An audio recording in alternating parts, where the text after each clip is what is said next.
A little hitch there in the fiddle. A little electronic hitch. Glitch in the fiddle. Yeah. Neil, your roots are Irish, right? They are. So does this like warm something deep in your ancestral spirit, or? Honestly, most of my connection to that stuff comes back to you, probably. Oh, well, there we go. Good old BBC days. So beautiful. Welcome back to the Dozens. Back and Dozens. Yeah, we're glad you're tuning in. We are. I guess let's intro our guest. Yeah, yeah. I mean, we've already got him thrown in here. All right, let's do that. We're getting. all right. Neil Horner was born on a farm in rural Quebec where he had 5 older sisters and 2 hilarious parents. He served as the assistant pastor of the Woodstock Wesleyan Church, which is technically not in Woodstock, New Brunswick, for the past 24 years, where he resides with his wife Heidi and 2 young adult daughters. Neil has also worked as a personal financial coach with dozens and dozens, I said it, of clients for almost a decade now. But most importantly, Neil was my college roommate for 3.5 years, and I affectionately refer to him as my first wife. Ladies and gentlemen, Neil Hugh Clifford Horner. There it is. Thank you. How's that for an intro? So good to be here. We're super glad you're here, man. It is. That was drummed up right there. Your first Nice. wife. I had that flowed out of the depths of my heart naturally. Yeah, I you felt barely had to even write that. I did write it, but I had the only research I had to do was in my own head, counting back those 24 years. But otherwise, I know this is why you came. We got some back corner. Oh, there we for go. You. Got your one of the dozens T-shirt. One of the dozens. Thanks, And guys. one of the dozens hoodie. Dude, I don't even have a hoodie yet. I love Look at that that. it says it right on it. Yeah. That's fantastic. We want people to be proudly identifying themselves as one of the dozens. That's fun. If you have been a guest on here, any of the guys, prior right here. episodes and did not receive merch, it's because I failed to think about it before. I'm not the first, am I?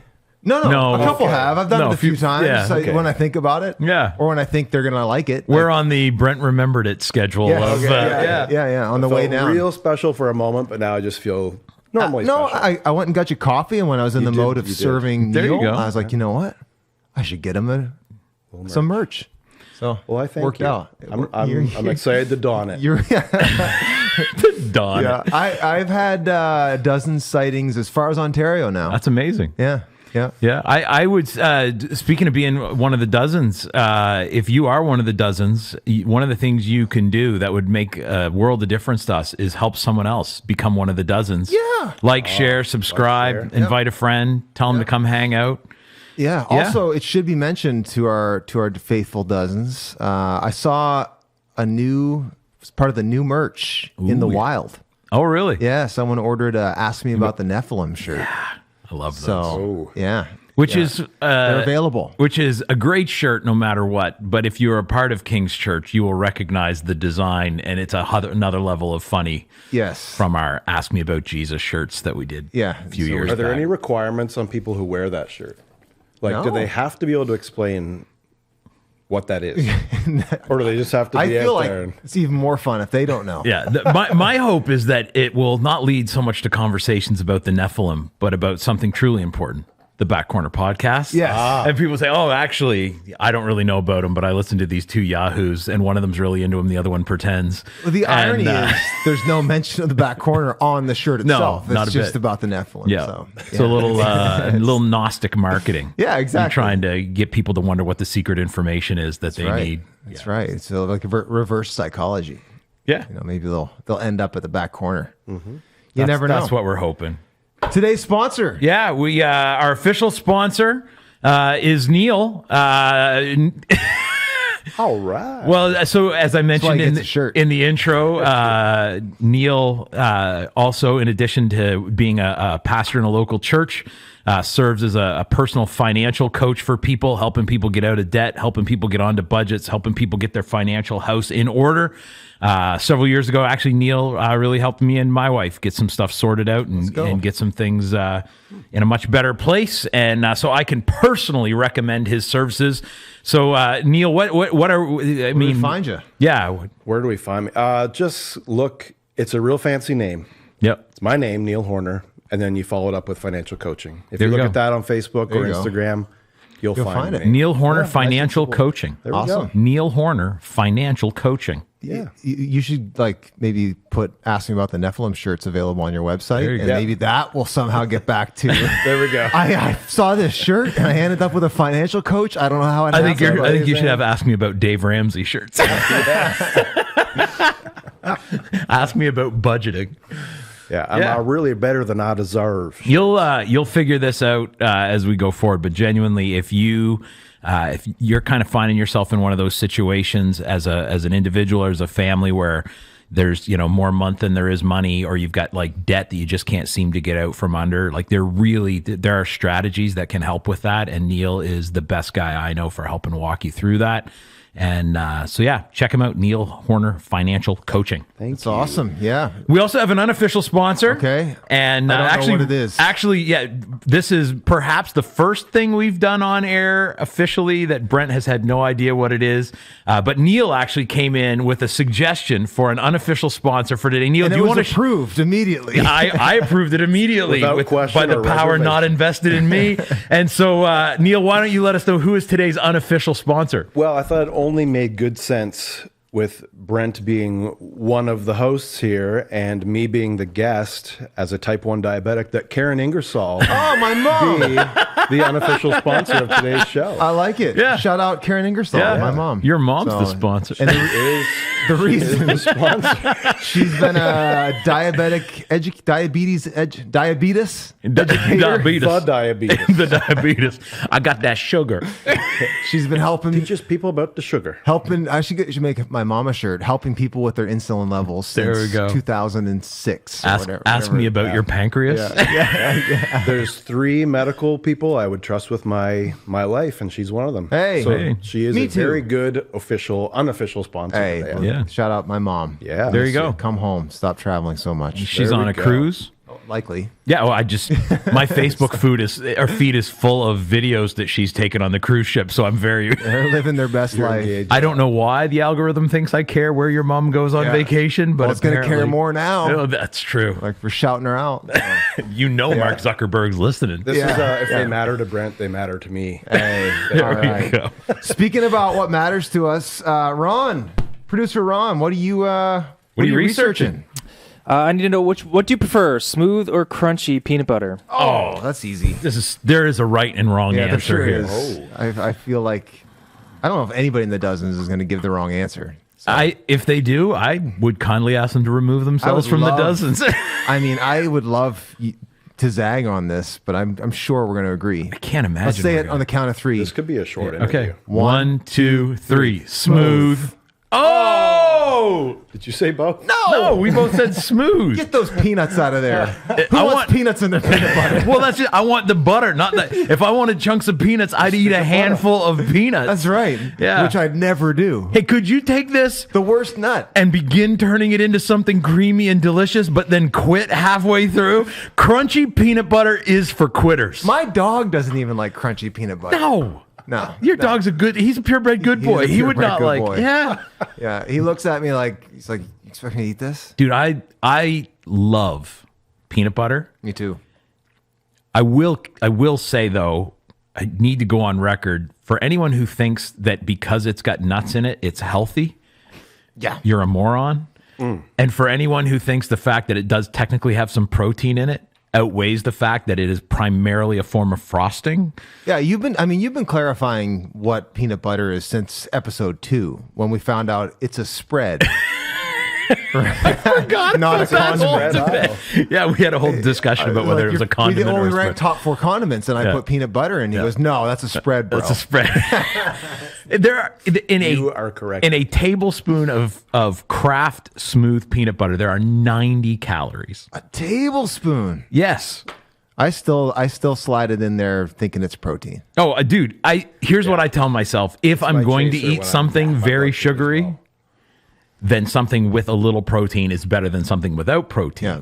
But don't sit down with a spoon and a bucket of peanut butter and thinking, I'm going to get my protein in. My favorite snack is dates dipped in peanut butter, smooth peanut butter. That is an interesting one. I've had it. It's excellent. It looks terrible. Have you ever had an tastes Oreo cookie fantastic. It looks like a in peanut cicada butter? with peanut butter. It does, yeah.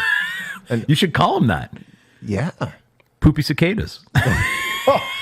I would like an Oreo dip. I would like an Oreo dip in peanut butter. It's good. I could get Yeah, behind that. my mom brought my son a whole box of Oreos because if you even thank my mom for something she gave you, she assumes it's your life passion. It's your favorite thing. And so she's Well, been, I know you like Oreos. she's so been much. loading this kid up with Oreos because he ate 3 once. But so we had him sitting around the house, and I got in this very bad habit of dipping the Oreos in the peanut butter, and it is really good. But my go-to snack right now is a keto tortilla Aye. with peanut butter on it, just rolled up. Wow. What's that? A cauliflower tortilla? No, it's just it's no carb? It's got less carbs. Less. Yeah. But it's a great that's my head to the gym. Just want a little carbs on board, help with that workout, and also every other time. But that's the time that I can justify. It's so good, dude. So we got So convenient. 2 votes for Smooth. Ron, what's your vote? Smooth all the way. Yeah, 1 Yes. vote for both. So that's the diplomat over So here. far, if you're for your spreadsheet there, Ron, that would be 3.5 votes Yes. for smooth, and then half a vote for wrong. We do appreciate anybody on the dozens. Do you on- legit like crunchy peanut butter? I do like crunchy peanut butter. Yeah, the In variety what is- context? And this interview's over.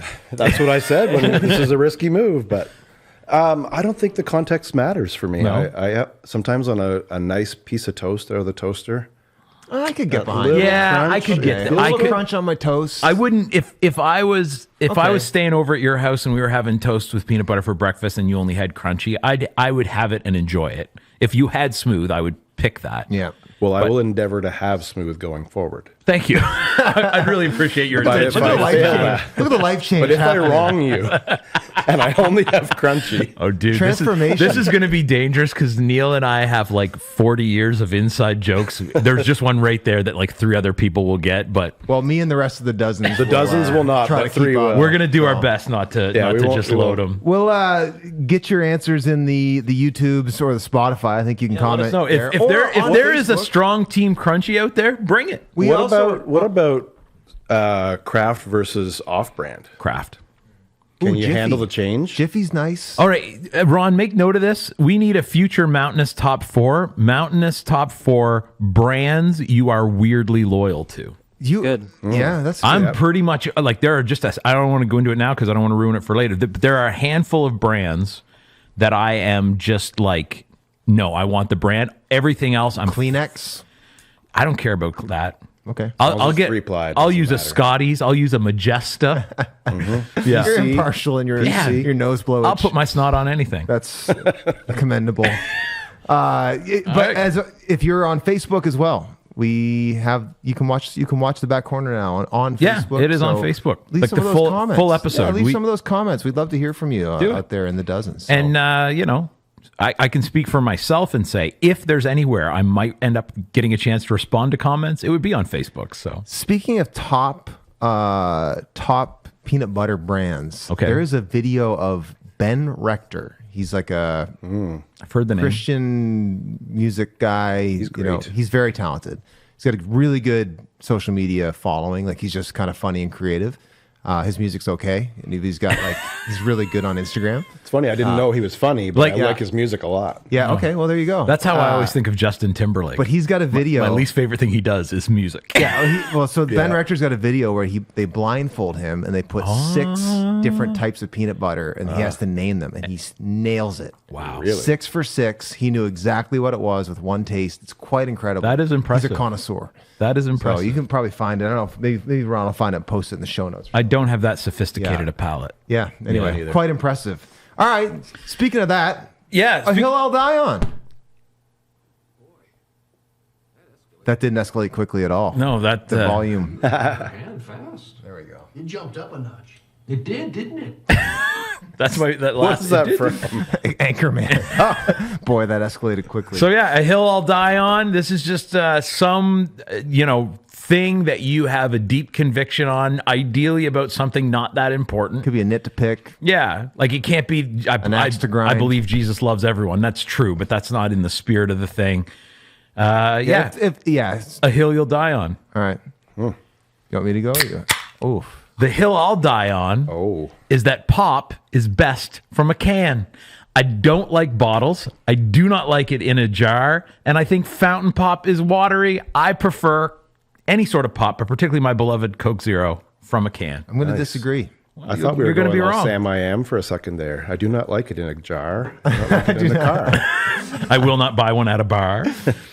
That would not get me very far. Pop only in a can, Sam. I am. That's right. No, bottle. Glass bottle, not plastic Oh, bottle. okay, glass okay. Glass That's a bottle. throwback. Now you have brought in an unexpected variation because that is Dude. an obscure option. Get me a Frosty. You know what rips, bro? A Frosty, Coca-Cola, fresh out of the freezer. A little bit of that misty frost on the edge. I am with you. That's fire, bro. I was on a missions trip in Haiti, and it comes in glass bottles there, and it's made with cane sugar. And you'd come out from a day of it being a 1,017 trillion degrees, and you'd pull one of those cold bad boys out. It is. You had to use the bottle opener. Oh, I would- don't even like pop, and I'm in. I would. Yeah, no. I feel so good I hadn't about thought of glass bottle. I would. knocking the legs out from under your Bro, hill you'll die on. this might just be a hill I'll fist fight on, but not die. Yeah, no. If you're bringing I might fight you on. the rare and antiquated technology of but it is still available. Like you could do it if that was your like you can get them in the grocery store. Yeah, A that's glass bottle makes every beverage better. a glass bottle is a pretty close one. Although I will say I've always had a weird I do like to drink things out of cans. Even like when I remember Neil and I when we roomed together, I used to buy a can of apple juice when we lived at y'all's place, and I'll just pop the little holes in there, drink her right out of the can. I think you like the Canned tactile apple sonic juice. part of that more than the actual. I like you that- like the sound. At There's the start of the segment, I like you held it up to the mic. Well, that and was you- just for sound effect. I do. There's something about there's a little tang that comes with the metal. Like I actually like a bit of the metallic taste. Do you got a hill you'll die on, Neil? Well, So far, you don't, because you've just taken the middle of the road on everything. have I? That's so reflective of my personality. It really is. You like that person? Oh, they're all right. Really, I think they're terrible. I can get along with a lot of people. I came prepared for this in the context of what our conversation was going to be. All right. Oh, Go for it. oh, you thought this was I one of can them still go focus for it. podcasts. I can Well, riff do you off want- of AJ's. Do you want want to do my hill beverage you'll die on containers first, and then Yeah. because then we can kind of segue into more financial stuff. Yeah. So my hill I'll die on this week is I think it should be law that everybody has to harvest their own meal once a year. And if you eat meat, that means you got to kill and prepare Yeah. said meat. I think Law. the world would be a better place if people had a little bit more awareness of where food comes from and the dirty job process that goes into getting, those chicken breasts Yeah. on your plate. So, It is or a chicken stinky- nuggets. it is a stinky job. Your hands are not clean, and there's a lot of judgment out there for the hunting community. Yep. And I think the world would be a better place if people, even if you're not going to do meat, go pick some blueberries. Whatever it is you got to do, just realize how hard it is to get food, and that something had to die for you to live. Wander out and harvest you a wild head of lettuce. Sure. But whether it's a plant or an animal, something has to die for you to keep living. So I would guess all three of us at this table have some sense of that. Brent, you're the most avid hunter, I think, of the three of us. not successful, but avid. Yeah. Yes. But of course, Neil, growing up Hunter on a fisherman. farm, knows everything about where food came Was it dairy? from. What kind of farm? Maybe was around. I wouldn't say knows, Well, but witnessed a lot of you're not a lot of unfamili- bloody stuff. yeah. Came home from school on the school bus and didn't realize what was going on until everyone on the school bus was like, "Oh, what's that?" And I look out the window of the bus, and my dad's got a cow hanging from the bucket of the tractor. Excellent. And it's skinned and it's gutted and it's cut in two, and there's just the two halves hanging there, and it's ready to go in the back of Delicious. the truck to go to the butcher shop. Right. Yeah. He didn't cut his own meat, but he did butcher it. Yeah. And that So Well, why would you pay someone else to? no. Any idiot can kill a cow. Cutting one up into delicious steaks is a I skill. will say I have a story about that too. One that did not go down the first time nor the second time. wasn't my dad doing the shot, aiming the shot. It was wow, another gentleman tough who cow. came to help. The aim wasn't good, or That's too bad. his brain was in a little slightly different location to the left of his skull. Just looked at him like, what was that? Yeah, it took a third shot to take him down. It was that. kind of gruesome, but Yeah. yeah. Ron, how's your editing button over there? Well, tonight, as you're enjoying your hamburger, That's right. Just remember there was probably a Yeah. cow that was shot 3 times. Suffered a little bit. And that What's, would have all be in vain if you don't enjoy Yeah, that you steak. best enjoy What's it. the movie where they get into the girl who redesigned slaughterhouses to be more humane? Temple Grandin. Okay. There we go. Very interesting movie. A lady who was, I think, maybe in the 70s. She was born in the 70s. Pretty high up on the autism spectrum. And somehow that became her thing. And she completely revolutionized to Okay. design a more humane Had a way for touch of cattle to autism? go. That makes for an interesting Through the- eulogy, I'm sure. Yeah. She had a touch of the tism. So many And- cows died Yeah. less horrifically. Yep. They all still died. Actually, more of them died. And in theory, very they would efficient. chase better, in theory. Yeah. Actually, no. That's that. Like there truth the to that? more surprise, you stress can kill hormones it, out of there. Yep. It's like stress gets in the meat, I guess. You know. So same with hunting. You kind of want to put it down quick and easy, and you don't want. No. I guess there might be some hunters out there that are awful people, but most hunters don't want the animal to suffer at all. Yeah. You know, you No. want it to be quick and if humane. for nothing else, if it suffered, it means you had to chase it. Yeah. So even just out of laziness, you want it just to die quick right where Right. you hit it. Right. Yeah. Yeah. So what's the hill you're going to die on, Neil? Well, I'll make a switch because we're not into the subject of money yet, but I will say, playing off of your beverage container thing, the Owala is the best water bottle. And I'll say that as a person. Oh, the Yeti. Here we go. I'm a Contigo guy. As a person Why? who's been a hater of the water bottle industry, like the emotional support water bottle industry, that's You got that's a out there. Stanley? No, I have nothing else. This is it. And Ella gave me this for Christmas last year, and I don't know, it's just the right size. I like the way it carries. See, I think and if it- that's and the it only one you does have, you're not stand the test of qualified time. to. I don't think you're qualified to have a strong opinion. You're like the guy who had his first girlfriend in grade 8 and thinks she's the greatest woman in the world, but it's just the only girl who's ever talked to you, This bro. is nice. I don't find it fits in every cup holder. That equally. is a drawback. You can get Yetis that do. This size doesn't. Yeah. What I will say is, how's the refrigeration on that? Or fantastic. the insulation? All day, Really? next day. I put ice Yeah. in this last night, and there's still chunks. Really? Yeah. Yeah. Are you trying to one up my water bottle? I am. Brent? The I'm Contigo again, will do that too. I'm taking both your hills you're dying on. Maybe this hill I wouldn't die on, but I might take a wound or two. There you go. And then I'd say, all right, you win.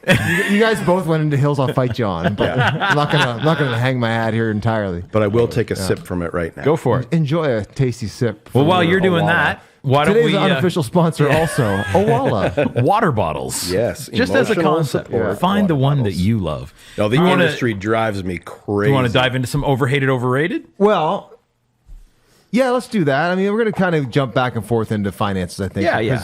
But what we've got later on for Crypto Corner / Conspiracy Corner, I mean, wow. that's not going to tie in at all. I mean, we're gonna need a few breaks. From all this money All talk. right, so let's get into overrated, overhated. I don't know where the key is here, so we'll just start it. There we go. I might have deleted- oh, here it is. I found it.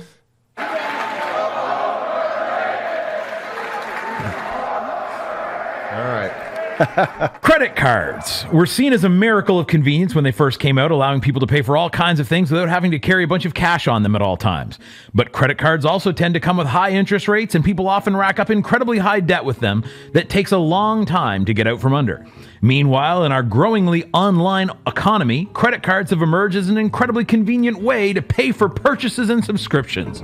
And some would argue that with the growth of various rewards programs, it may actually make more financial sense to pay with plastic. So, credit cards, overrated or overhated? I received that shout out for my good reading. That was good. Well I done. love it. Love it. All right. Who goes? You want me to go first? Sure. I mean, Neil can't go first. He's the I've expert. thought of Oh this. yeah, totally. I'm gonna say overhated. Ooh. Yeah, I'm gonna say overhated. I think they get a lot of the credit card industry is out of control on their profit margins, and It's the devil Bobby Boucher. yeah, it's they're ripping us true. off big time. So that notwithstanding, I do think the credit card as a thing gets a little bit of unnecessary hate because there are those who can't control their usage of it. It's a great convenience tool. And there's things like buying online, and you get points if you're disciplined. So if you're a person that racks up credit card debt and is wrecking your financial position, it's not the credit card's fault. It's your fault. This dang credit card won't stop spending money. Yeah. Right? It's taking my it's money like from it's like me. the the NRA, guns don't kill people, people kill people. I think you could put it in that category a little bit, that it's an easy scapegoat to people's lack of self-control. So we don't carry credit card debt. I think that is appropriately hated. Yeah. Credit card debt, but we use credit card all the time. We just, as soon as we use it, we go in. We all have apps now. You can just go on your bank and just slide that over there and not pay any interest, and have the convenience of being able to purchase online, maybe get some points. So overhated. I'm gonna go overrated because I do think there's so many people who have such a hard time with them, and they don't understand that this is not money you have. If we were having this conversation, whatever, 5 or 7 years ago, I would have been more where you're at, Brent. But these days, your debit card is always connected to Visa or whatever, and so you can, all that online purchasing stuff, all that convenience factor is all still there with your debit card now. There's nothing that I can buy with my credit card that I can't buy with my debit card online or elsewhere. And so I would say, yeah, back into the overrated category. That said, I do agree. The issue is not the card itself. We have two or three credit cards, very seldom used, but every now and again, we have one that's U.S. funds for when we travel in the States, which is just because of the way banking works. It's the easiest way to spend money in the States without having to get out cash and all that kind of thing. To ensure you actually have money once you are in the States. Well, yeah, you ever been there and your card doesn't work, and all of a sudden you're like, well, and flag it. so we're with TD, and TD makes a big deal about how they're on both sides of the border, but it's two separate banks. They don't really work together at all. If we just became the 51st state, all that would go away. Speaking of things that are many good overrated, things. but yeah, I would say that said, I do think I'm a big Canadian Tire points guy. Heck yeah. And so usually I just use my little app to collect those. But if I put everything on my Canadian Tire MasterCard, I would get even more points. But for me, it's just not worth the hassle. But anyway, so yeah, I would say a soft overrated. Using the credit card when you don't have the actual money in your bank account Is stupid. Yeah, just don't do that. That is very overrated. Yeah, very overrated.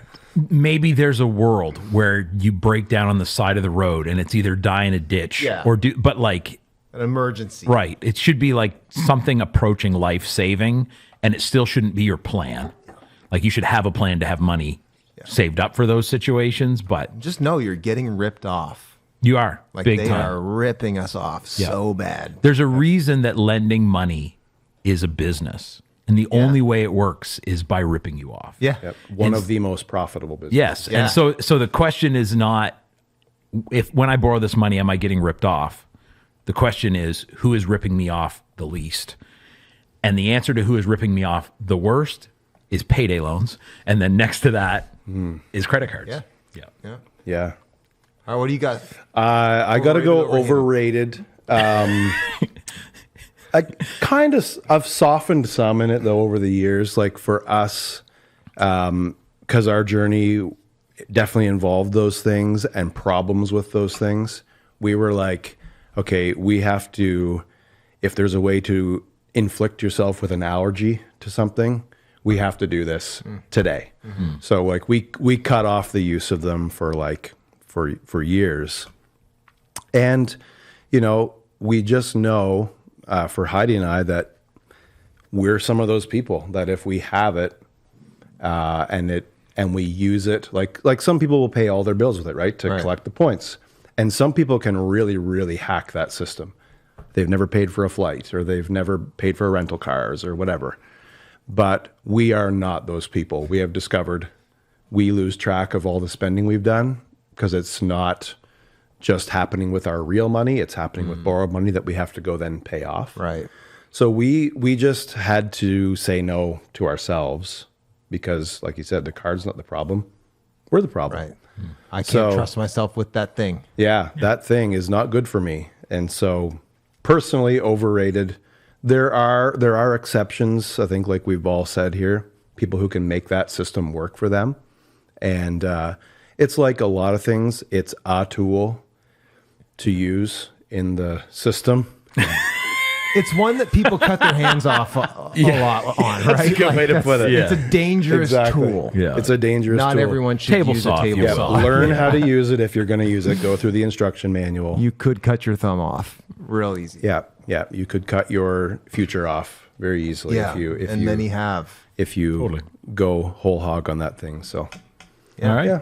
So okay. I think we all kind of agree. Yeah, I think we're like center right, center left kind of a thing. But yeah. But the key is discipline yes, and knowing yourself. and not building your life, whether that's by cutting it off or if you just have the discipline, but not building your life on money that you don't actually have. It's probably wisdom too to think through like most of the stuff we buy with credit card you don't actually need. Totally. Like it's probably just from the start. A lot of the time we use credit cards for stuff we don't need. Yeah. And that should be a trigger for us to be. And if you are using your credit card to buy stuff you need, and not just for the points, but like as your plan for how you're going to pay for it, you need a better plan. Yeah. Like if your plan for groceries, I mean, again, if it's that or your kids go hungry this week, feed your kids, but then call Neil or someone and figure out a plan that doesn't involve that. Exactly. Yeah.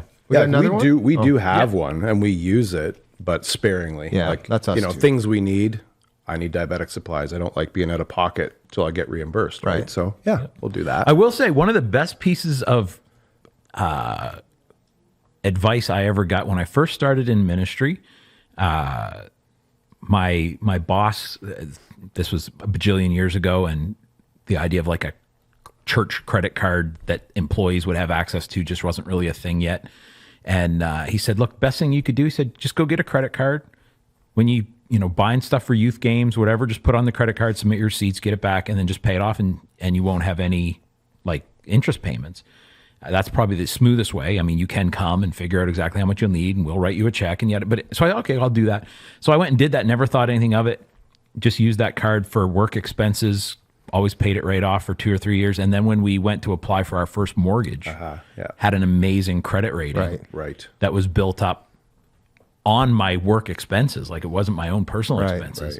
Right. We never used it in that season of life for anything personal. It was just for that work stuff. And so that is another thing. Like if you're someone who's trying to build or rebuild a credit rating, use it and intentionally use it. Like, I've heard people say like put your Netflix subscription on it and just auto pay it off every month. And like just that little bit of action consistently over time will build up that credit rating. So. Because we in Canada really don't have much way around the credit score when it comes to mortgages. Like in the States, they can still sometimes in certain places write mortgages for people without a credit score, like with no credit score, not a bad credit score.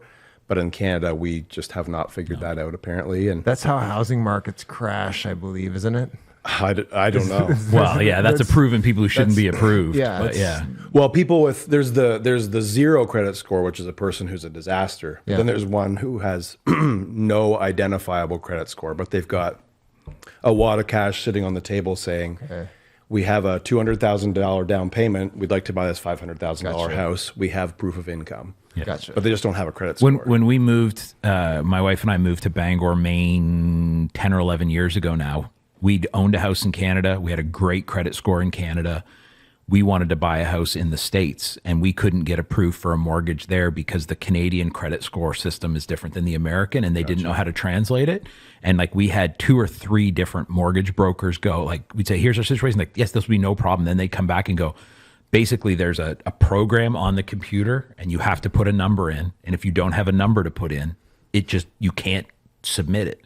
And it's all like, it's not the days of you sit down with, the manager of the bank and he looks you in the eye and says, I like the cut of your jib and I trust you. Yeah. Long gone. It's all just cut of your jib. Type some numbers in. And if I you got don't a feeling have, about you, if you don't have that number, well, yeah, like you could roll into a town and be like, yes, I'm a brain surgeon and here's proof of that. And I make $1 bajillion. Yep. And, I got a 50% down payment. And, all that stuff. But if there is not in that system a number connected to your name, you'd be better off to have a bad credit score. Wow. And then they just give you a higher interest rate or whatever than just no credit score. So getting a credit rating is a worthwhile thing to do. For the one thing that it always does make sense, like the only kind of debt I think that ever consistently makes sense is a mortgage. Like, not saying you should go into as much debt for a house as you can, but like... Yeah. Car likely doesn't make as much sense as paying cash if you can, anything else. But yeah. All right. We want to do another one? You want me to read it? Sure. Go for it. Because I don't actually know what we're talking about. So this will be a chance for me to familiarize myself with the subject. All right. Professional sports fandom. A lot of people have a sports team or 3 that they follow closely. They watch all the games, cheer for their team, and ride the emotional roller coaster of how their season goes. Some would say sports fandom is a great form of wholesome entertainment that gives you the camaraderie with other fans. Other people would see it as an emotional, not to mention financial investment in grown men playing, an ultimately pointless game that the slight chance of the thrill of championship victory is not worth the far more likely agony of a season-ending defeat. So, professional sports fandom, overrated or overhated? Welcome to our Toronto Blue Jays 2025 season. Oh, man. Maple Leafs fans? Not in this room. No. Not in this seat, I guess. But not in this room. I'm technically a Leafs fan. Yeah. Are you? I haven't watched them play a game since middle school. But as a Canadian... But he's faithful. I felt like I should have a favorite team, and so I picked the Leafs a and it can't be the years Quebec ago. Nordiques anymore. So oh, what a great they were my team man. when I was a kid. Yeah. Bring back them and the Whalers. Yes. That's what's wrong with the world. That's what's wrong. You trace her back. Something the Nordiques happened. Left, and the whole world's gone to crap ever since. Two of the best uniforms ever. Yes. The Nordiques and the Whalers. The Fleur de Lis. Way. Fleur de Lis. Yeah, Stompin' Tom fans. Oh, okay. Who was their big player right before they? Who was like their last star on the Nordiques? Joe Sakic, I believe. Yeah, Sakic was their last or one of their last. Yeah. And Eric Lindros was their hopeful to save the franchise, right? And then he said, "I'm not playing for you guys." And so they moved to Colorado. That's So I would be clearly the least sports fan, like following anything at this table. So I want to hear what you guys have to say before I share my thoughts. Neil, what do you think? Is this an overrated? Yeah, overrated. Do you think it's one of those things that people make way too much of, too big a deal of, or the people think it's stupid to watch, again, grown man hit a ball or whatever, that those people are overhating? Yeah. The idea of being a fan of sports, following sports closely, all that. Oh, I mean, it's definitely overrated when you think in terms of actual meaning. It means nothing. Yeah. But did I get caught up? I mean, I've been a Blue Jays fan since I was a kid. Yeah. So I didn't jump on the bandwagon. I follow them. There's really only two sports I follow. It's baseball and basketball. I lost hockey somewhere along the way, about college, I guess. There wasn't might have been my fault. a readily accessible TV. It was always being... Someone was always playing Nintendo on it. Too much TV in our lobby. Too much GoldenEye going on. For me, it was Xbox. That was my era. Yeah. But, I mean, for something that means nothing, but when I look at the fun that we had in this past year with the ride that the Jays kind of took us on, I actually went to a game in their last series of the year. Oh, wow. With 4 other guys. We made a road trip of it, and it was a blast. And the atmosphere... fun, electric, exciting. And then they almost did it. They almost did it. And Heartbreak. I remember watching the home run to tie it, and I remember watching the home run to win it. And I was like, dang, we were so close. And You getting choked up there, Neil? yeah, it's been so many years. But then I remember quite literally, I shut the TV off. I went upstairs. I laid down in bed. Heidi woke up, and she had definitely gotten on the bandwagon. Like, she was enjoying it. She loved the Melanie did too. Trey Savage story and all that stuff. But she was like, did they win? And I was like, no, they lost. She's like, oh, that sucks. I was like, yeah. She went back to sleep. And I remember literally thinking, it's so good this doesn't matter. And I went to sleep. Yeah. You know, so all kinds of benefits, like, you know. Well, I didn't sleep. You didn't? You lost? You lost some, I did for that. I couldn't lost wind dozens of my minutes? head down. It wasn't. it was some late nights. It was late. Yeah. So and definitely overrated for that. Yeah. Us on the East Coast. Yeah, that's West Coast games. I didn't know Overrated. anybody could hate sports, I don't hate sports. so I didn't know it could be overhated. Well, I You just suck at sports. No, so here's the thing for me with this. I would say there are definitely people who get way too into it. Yeah, Like there are absolutely. people who, like, legitimately, there are people who will end their life Very. over a sports team thing. Invested. But I think that's like that says more about you than the idea of liking sports in general. Like, that's not a person who's otherwise mental. Like, I was mentally very healthy and stable, and then I started watching sports. You know what I mean? Like, there was other stuff going on there. So I would say, as someone who, I used to follow UFC pretty closely, but even that I haven't for several years. And that's the only thing I've ever followed with any consistency. I would say, on the whole, I think that sports fandom is overhated. And I wish there was a game I liked watching enough. Like I've said to my wife a little while ago, it's like, man, like the idea of, like, if you're into football, right? Like there's like 3 hours at least a week To look forward to. of just something fun and something. And again, generally, I mean, people bemoan, halftime show or whatever, but like genuinely fairly wholesome entertainment as things go these days. Like not a lot of like sex and nudity in a baseball game, like that kind of thing. the Like, odd streaker. yeah. But I mean, Yeah. and with the 4K now, it can be but yeah, like Which are hilarious, by the way. I do think How it's, do they find their way onto So the field? freaking funny, man. there's There's nothing sensual or sexual about it. It's just freaking Just hilarious. pure ridiculous. Just running to get chased down. I'm glad you feel by that way a because I bunch got of tickets to the next Sea Dogs game, Brent, and I was thinking that's not going to impact my Is there employment in any anything way. is funnier it? though than like seeing the security Don't you feel guards bad for the just running security after guys? this? Well, And that's then they just got to it. make the tackle. It's You know, there's got to be that gut check moment, eh? Like as a security guy, you're like, overhated.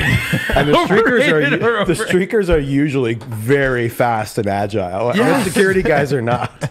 They'll usually like leave a hat on, Yeah. and some sneakers. Facts. If you're wearing sneakers and socks and nothing, Nothing else, else. that's hilarious That's in just any funny. context. That's just funny. Streakers, always funny. Always funny. Overhated for sure. There's no time where it's not going to be funny. Say I would say I wish I was into sports, and maybe coming into this next round of man. seasons here, I should like pick something and try to get into it. You're a fan. Do you The think camera starts shaking because they don't know where he's to. still on the streakers? He's still on the streakers. The broadcasters don't know what to say. Oh, we got an interruption here. An interruption. They show the dugout. They can't show what's actually going on. So freaking funny. Oh man, I'm overtired. Your love at this is warming my heart, It Brett. is. I'm gonna say if it's hated, it's overhated because I think sports are awesome. I think they're good for humanity. I think good Yeah. competition's good. I think you can obviously, attach a little bit too much to it. Obviously, like a credit card, like guns. Yeah. These things aren't inherently bad, but some people don't know how to use them. Yep. I think sports are great. I freaking loved that Blue Jays run. That was awesome. It was the most fun I've had as a sports fan since the 2019 Raptors. Wow. Maybe even more. That was a beauty too. Maybe It's even more. Yep. it's Like- appropriate that they're coming up on this episode, this World Series, because it does prove that at the end of the day, it is about money. Oh, great for the economy. Like that's how the but that's how the Dodgers won, Yeah, they bought basically, it. right? They bought it. Yeah. That's my understanding. Yeah, for sure. Well, if we learned anything, we need some Japanese guys on the Jays. Absolutely. Which is and why we it's- tried. Yeah, I was we gonna did. say, Apparently. it's weird that like one of the most cosmopolitan, like international cities in the world lost to a team with more immigrants. Yeah. Like, Yeah. come on, Toronto. Yeah, come you on, got to Toronto. reflect the diversity of your own city a little better. Yep. I expect to see a Japanese guy or two next year. Absolutely. Do you think Some Dominicans? the Blue Jays run did something to move the needle of unity in Canada? Yeah, I think Canada got behind that big time. Yeah. I also think it moved the needle for interest in baseball again. Like that Yeah. World Series was good. Like, and Yeah. it was legitimately fun to watch. And I think that's unanimous even in the States. Like, American broadcasters, like that was good for baseball. The upside of only having one team in your whole country is it makes it pretty easy to figure out who your Absolutely. home man. team is. Yeah, I mean, all of a sudden it around doesn't here seem you'd like a still bad have thing. you'd have Red Sox fans because Boston is Yeah, closer. we get a little but, bit of that New England leakage Definitely. up here for sure. but even then, most of those folks would be like, I think most Sox fans in Atlantic Canada, Toronto would be their number 2 kind of a thing. Like I don't think anyone in Canada was pulling for the Dodgers. I don't know that anyone outside of LA was pulling for the Dodgers. I saw a quote that Max Scherzer said, like there was some chatter earlier in the playoffs about like someone said something about they don't know baseball in Canada or something like that, and Scherzer went on the record and said, "No, these are real baseball fans." He goes, "Dodgers fans go to Dodgers games to watch themselves watch the Dodgers." Ooh. Ouch. And who's going to mess with Mad Max? Yeah, exactly. Just look at those Enough eyes, said, man. Not going to argue that. So, along the same lines, let's shift this into a keeper sweep. All right. Now we this can might get a- blow some of the dozen's minds, but basically, overrated and overhated and keeper sweep are the same segment. They're basically one allows you to be a little softer than the other. That's Exactly. But we do have the music for keeper sweep it.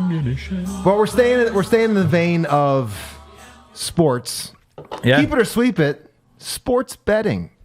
Sports betting has become big business in recent years. It seems like it's everywhere. Everywhere you look these days, there's something being sponsored by one sports betting company or another.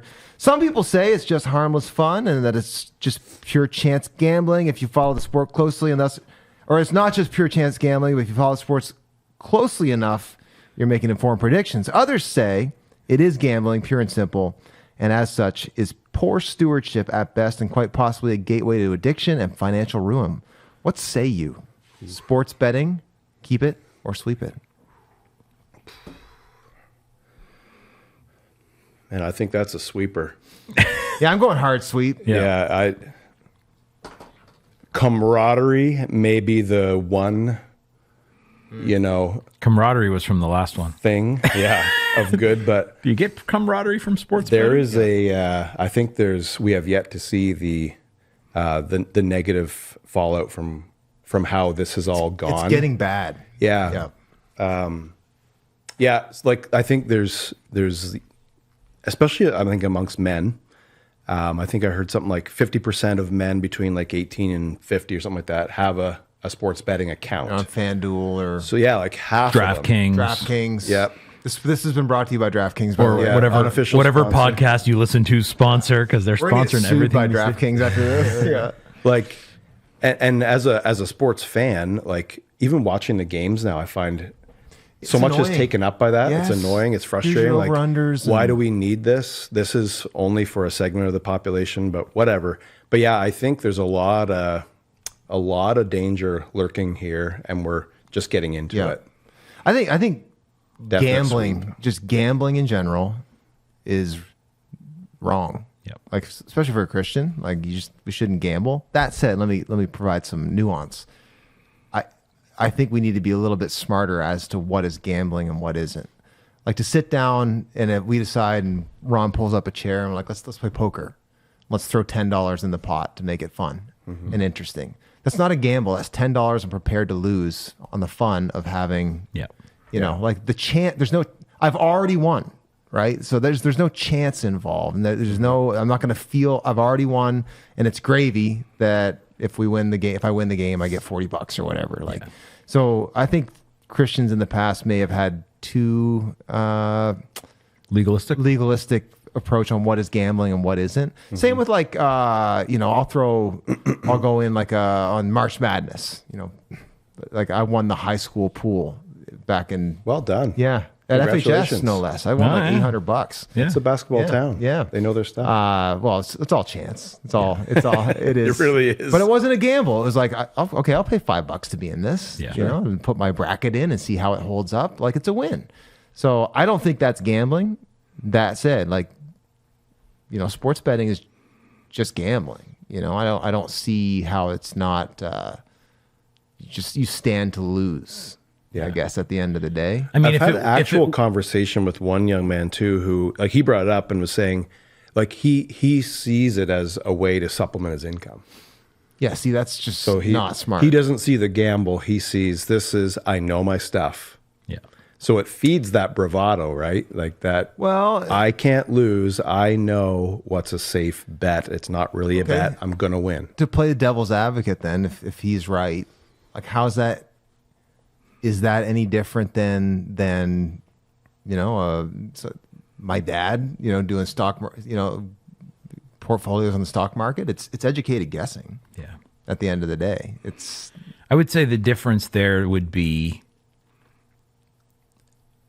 and maybe there's a way to do this with sports betting, but I couldn't see it with say an RSP. You've got this whole broad portfolio, and there is a way to invest that where over time a return is pretty much guaranteed. yeah, you've mitigated track record. all the major Like it can risks. have ups and downs, but over the trajectory of time, it's going to go up. Even like, Yeah. you know, you hear the stock market crashed, but then like 4 or 5 years later, everyone had their money back for the most part, right?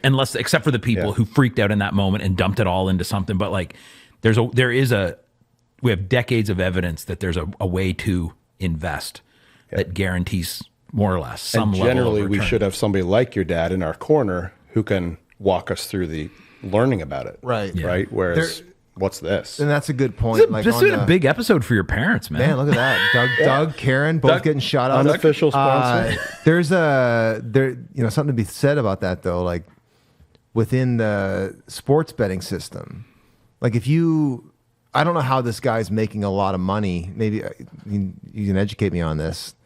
Most of the lines and like the betting lines are disproportionately incentivizing you betting on the underdog to get the maximum return, right? Like you don't make very much when if you bet on.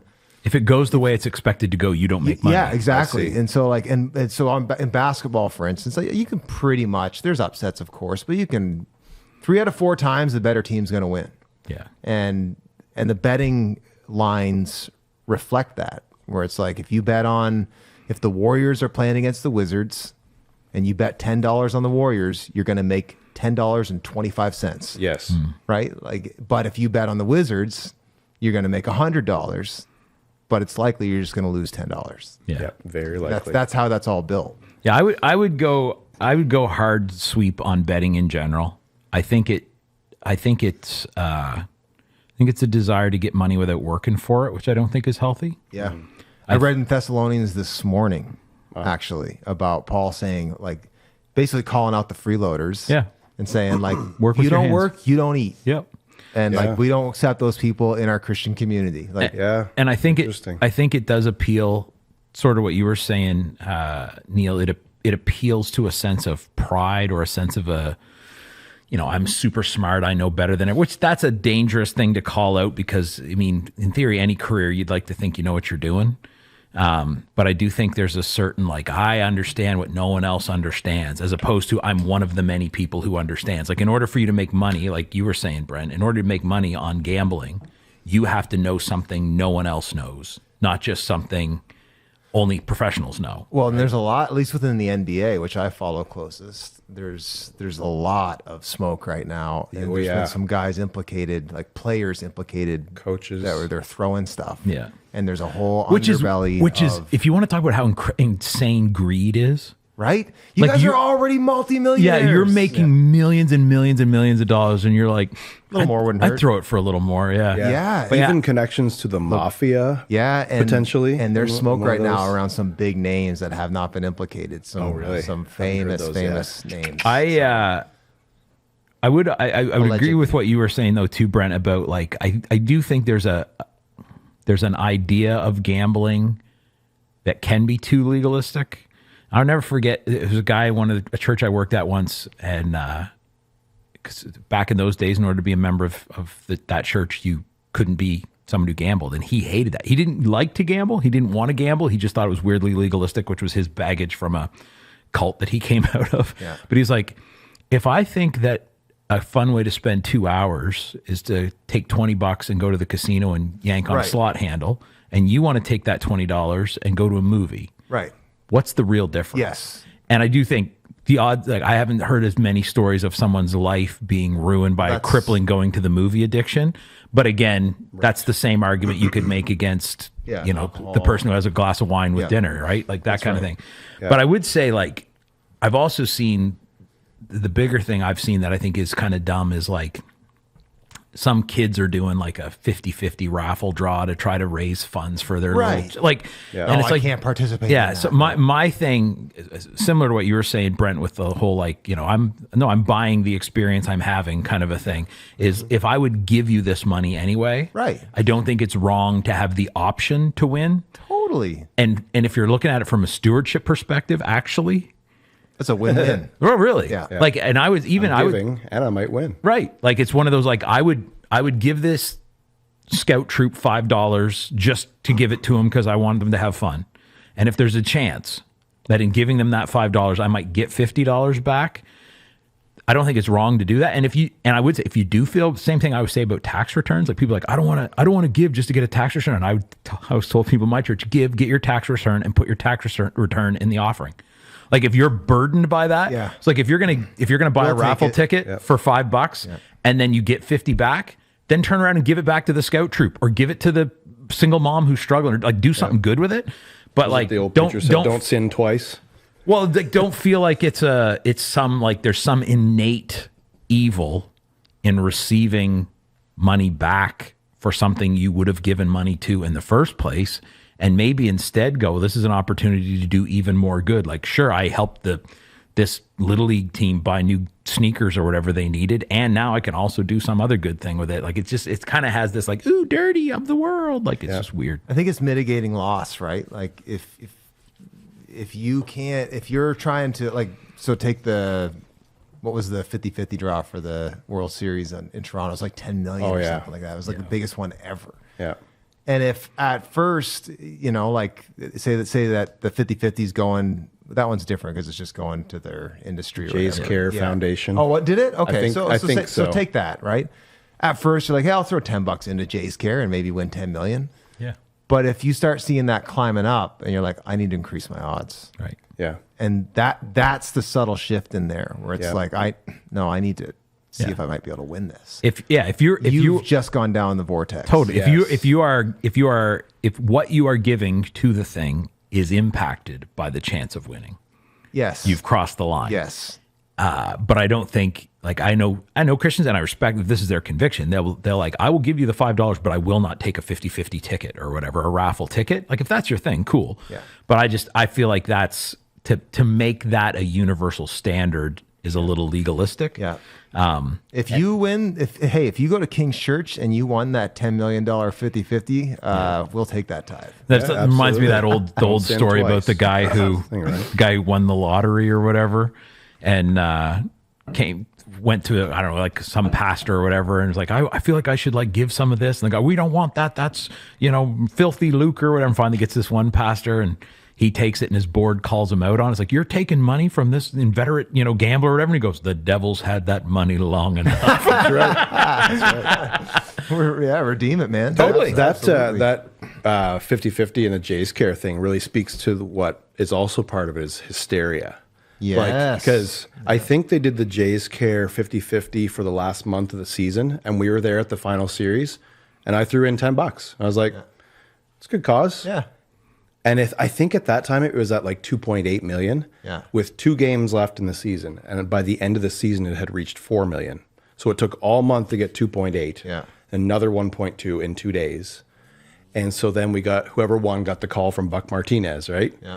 And then in the World Series, the playoffs, in 1 month it made it to 10 million. Yeah. Because It's insane. everyone's excited. They're caught up in the hype. They see the big number and they're like, I want in on that. Yeah.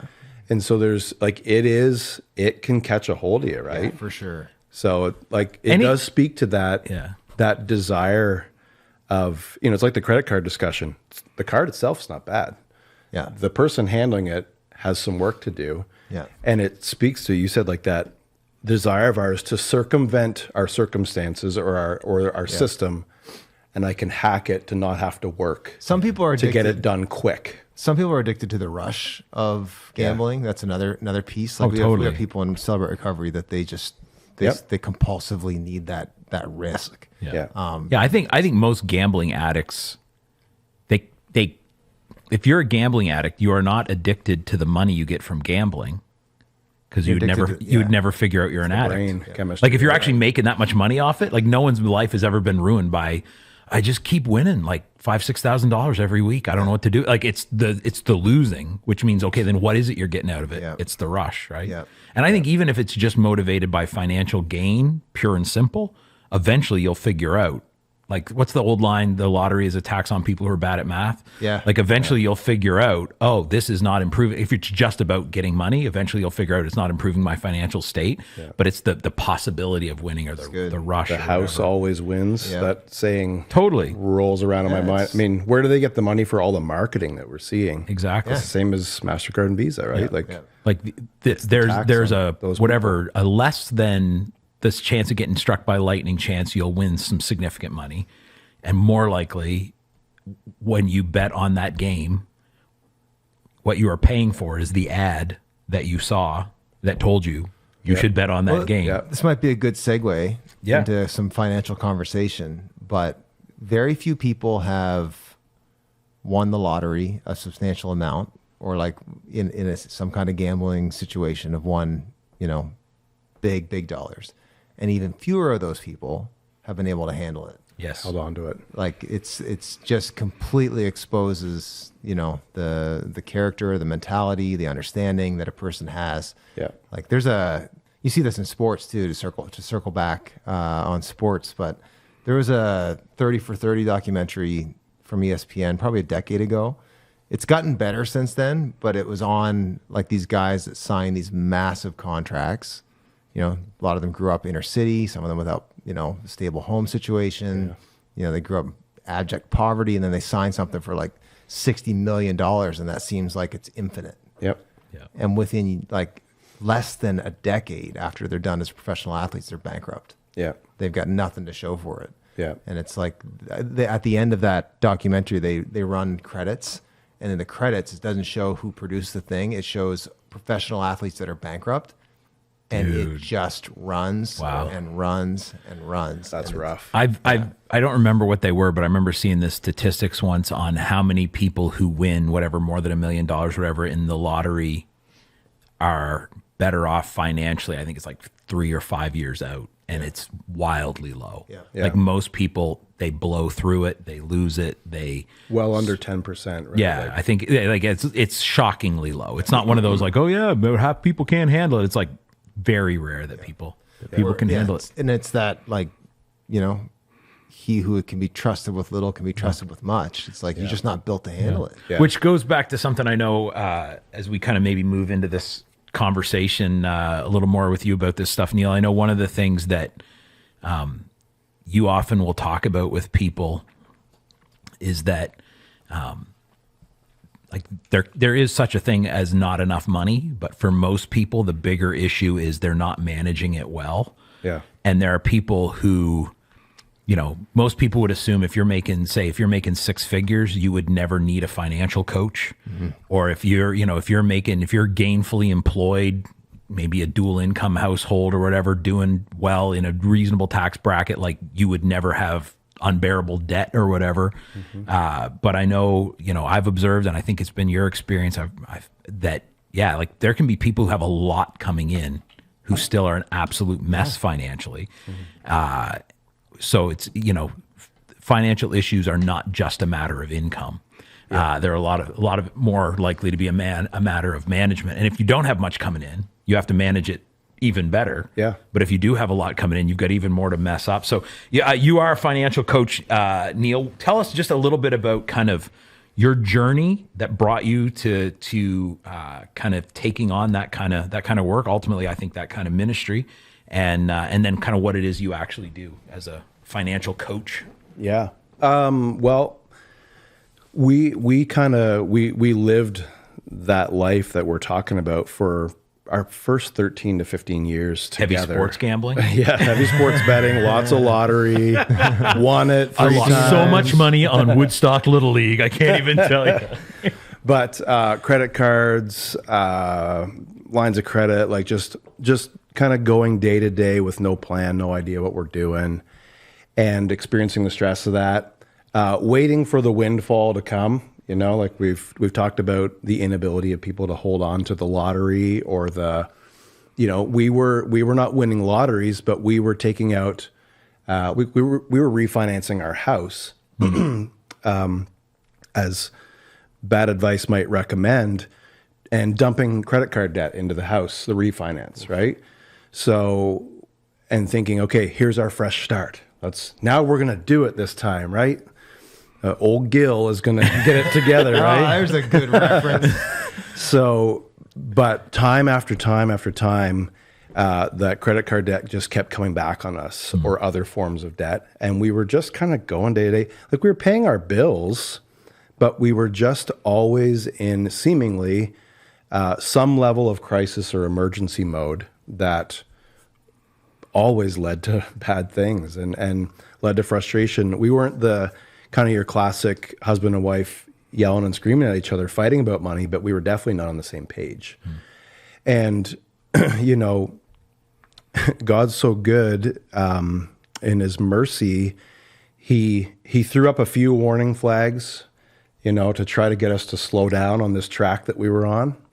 And we weren't getting it real quick. And so we were like, okay, things have got to change. And then some good friends of ours called and said, let's talk cruises again for a minute. We want to go on a cruise. Do you guys want to go? We've been on one already. And why don't we go again? And we're like, things are going terrible. That sounds like a great idea, right? Sold. Let's escape. Right? I need an escape from all this financial stress. Let's go on a cruise. Let's see if we can apply for a credit card and put that on. So we made plans to go on this cruise. And that was going to be like 8 or 10 months away. And within the next few months, we had like breakdown upon breakdown, like a vehicle that I took out to my mechanic for an oil change, and he called me back in like 20 minutes. And I was like, man, that's fast. And he's like, yeah, Neil, if I was you, I probably wouldn't bother changing the oil on that. Goodness. Like, okay, Not so worth it's come an to oil that. change is bad. no. So that was breaking down. Life was just expensive. But the straw that broke the camel's back, I guess, or came close enough to it that we were starting to realize something's got to change, is one night I woke up in the night to the sound of dripping water. And it was dripping on my side of the bed. Oh. And I was like, okay, I don't know how we're going to pay for this. You're so stressed you'd wet yourself? Pretty much. There had been stress for so many years, but we just weren't listening. Anyway, so had to borrow money to fix the roof, and then it's another payment, right? And it just kept, those things just kept adding up. And it's like, eventually you don't have any more quote unquote lifelines, and something's got to change. And so Heidi called our friends and was like, we finally had an honest chat, and I said, this trip is a pipe dream. Like, we can't do this. Something has to change. She called our friends and said, I hate to tell you, but we can't go on this trip. But second, would you please pray for us? We are dying here. Like, we're struggling financially. And she was great. No problem about the trip. We will pray for you. And if we buy you this book, will you actually read it? Because it's kind of what we've done. And Heidi was like, yes, I'm at work. I didn't know any of this was going on. But they ordered the book, sent it to us. Heidi, it was Total Money Makeover, Dave Ramsey, Okay. unofficial sponsor. Yep. No Karen Ingersoll, but a good guy. Yeah. But we read it. Heidi read it in like 2 days, which I never dreamed that would happen. She was very free-spirited. Money is like, let's have experiences and let's have fun.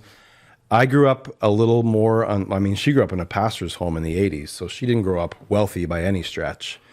But I grew up on a farm in the 80s where I think I was telling you, AJ, like when we were cleaning out my parents' home in town, we found some old T4s.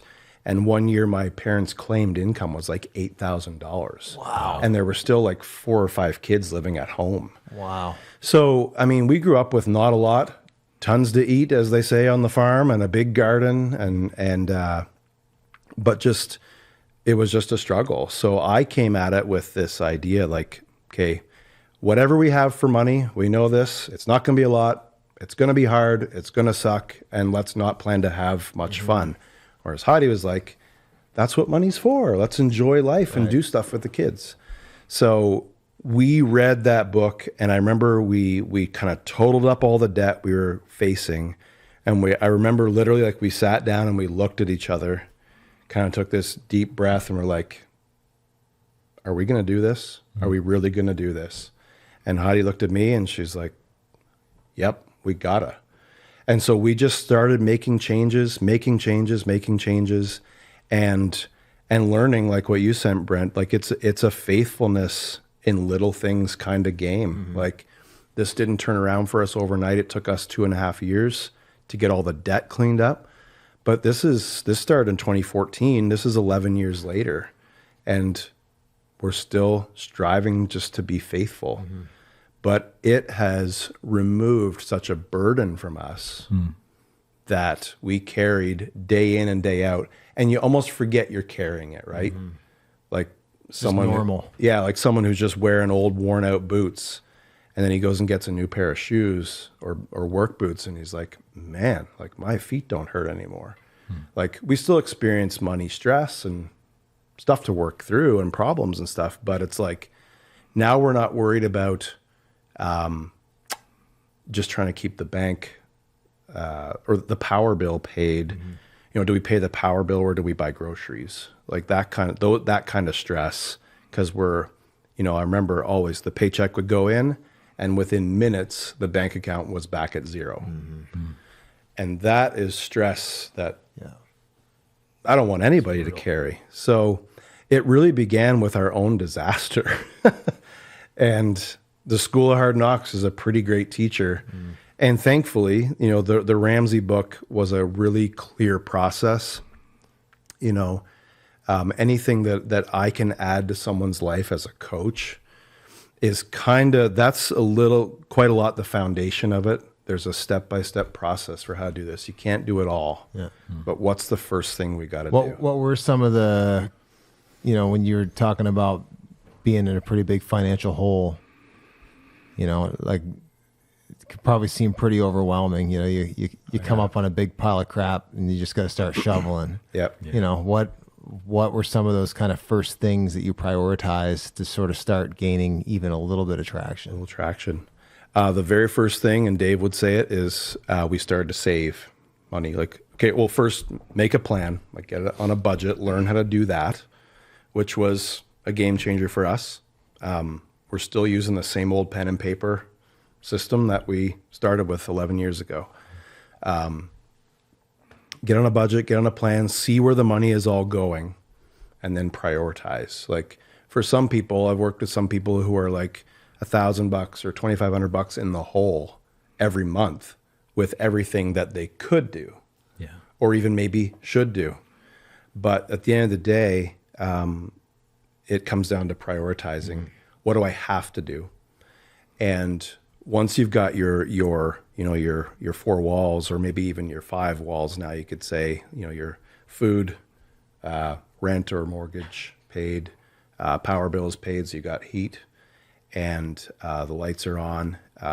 Nowadays, or transportation to get to work. But then, like nowadays, you could probably make an argument that internet would be one of the walls, because so many people's work is tied to that. So take care of those things, and then the rest, whatever is left, if there's not enough, you're going to have to prioritize. You know, what are we going to do first?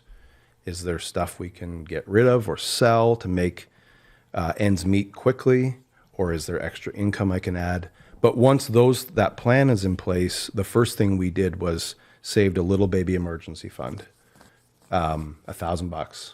Some people might say it should be more. Absolutely, should be more, but start somewhere. 500, 1,000, a couple $1,000 in an account. And once we had that, all of a sudden, you could feel like I felt myself breathe a little bit easier. You know, like, okay, everything that happens now is not us tiptoeing on the edge of the cliff. Right. And the littlest thing that came along wouldn't knock us over. Like for us, the first thing that happened was a flat tire. And it cost $175. And I was so mad. I remember it. Like Heidi called, I'm at Coast Tire. I ran over a nail or something. It can't be fixed. It's going to be $175. And again, this is 11 years ago. And I was like, man, you know, the victim mindset. Like, every time we try to fix this, something bad happens, right?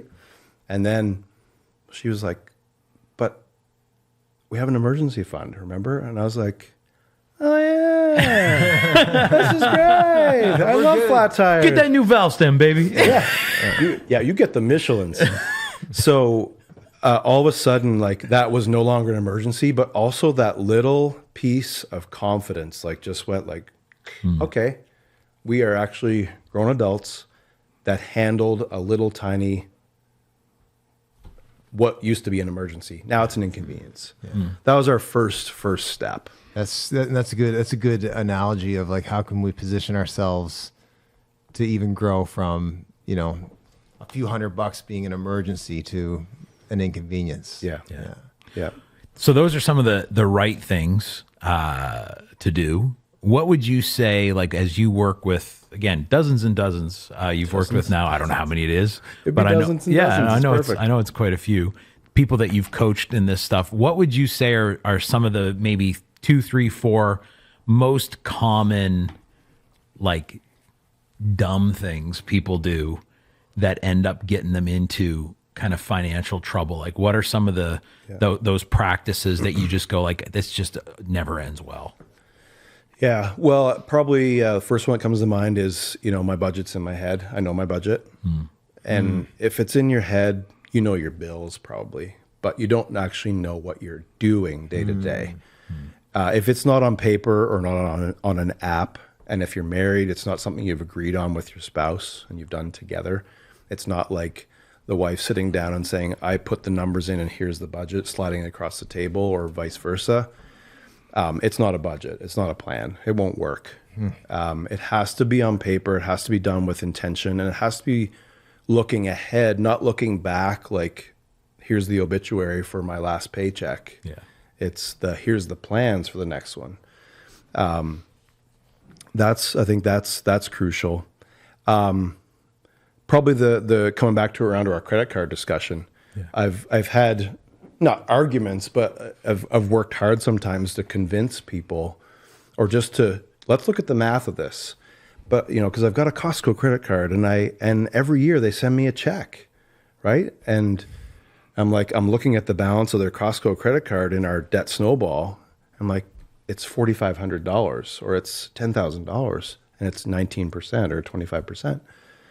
Okay, let's do the math on this. So let's say it's $5,000 and it's 20% over the year. So what's the math on that, guys? $1,000 of interest? I don't know. They're going to spend. You're the money guy. Money guy, not calculator though. But I have it on good authority that you competed in the math Olympics. That is true. Grade 7, baby. Wow, that Pontiac, Protestant high school. that is good. So we run the math. $5,000 at 20% over the year, you're going to pay $1,000 of interest. You know, if you just make the minimum payment and the balance doesn't get paid off.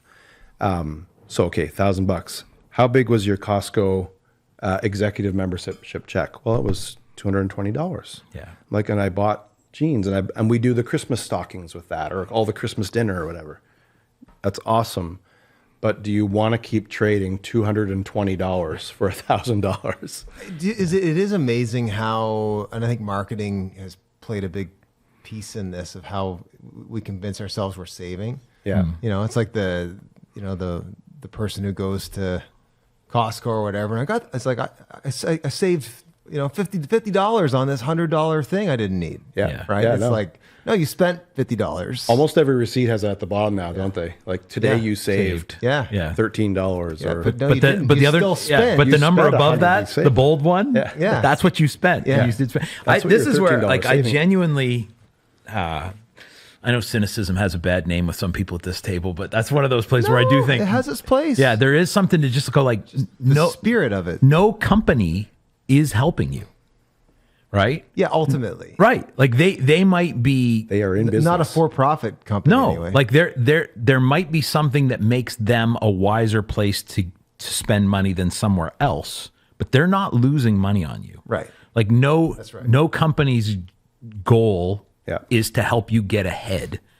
It's to help themselves get ahead, and they may do that by making it a little more advantageous for you to shop there than somewhere else. Yeah. But like if you spend your money at Canadian Tire or you spend your money at Home Depot, you're still spending your money. You are. And neither like Mr. Canadian Tire or Mr. Depot are sitting around going like, keep Canadian Tire's name out of your mouth. I love Canadian. But yeah, like it's like all these reward programs, all that kind of stuff, like they are designed to first and foremost to maximize profits for that company. Yeah.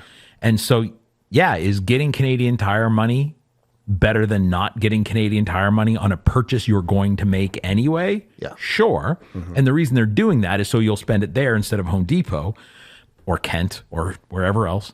But yeah, like I wish people would like get over this idea that like Costco, you know what Costco's are? They just want me to have a better life. Yeah. It's like, they really don't. I'm a member. They really don't. Yeah. Only to the Valued member. Yeah. only Yes, to the value. they want you to have a better life Executive. only to the extent that giving you a better life improves their bottom line, right? Yeah. So It they're- is laughable when you think about it, right? Yeah, it You're is. an executive. Executive member. You got the black card, wow. not just the Don't white say. card. Not like black these. card executive Costco member. Well, then. I'm gonna put on my tuxedo and pop down to Costco. Marketing is hilarious. Like It really is. commercials, like you watch these commercials, like, and you just if you zoom out for 1 second, like this is the dumbest thing Yeah. ever. Like I don't care Yeah. that James Franco wears Christian Dior, Yeah. like or whatever. Like it's just the dumbest. I think There's this whole thing too, like connected to all this. It's the gamification of money, right? Yeah. It's sort of like the gambling thing. It's like if we can make this fun Right. and make people feel good as they spend their money and give it to us by giving them back 0.5% in rewards. Yeah. I mean, that's literally a philosophy in marketing that you're selling an experience. Like that's why Apple products come in such nice packaging, because it gives you an emotional experience to Yeah. open that beautiful white box that you don't get from just a folded cardboard one.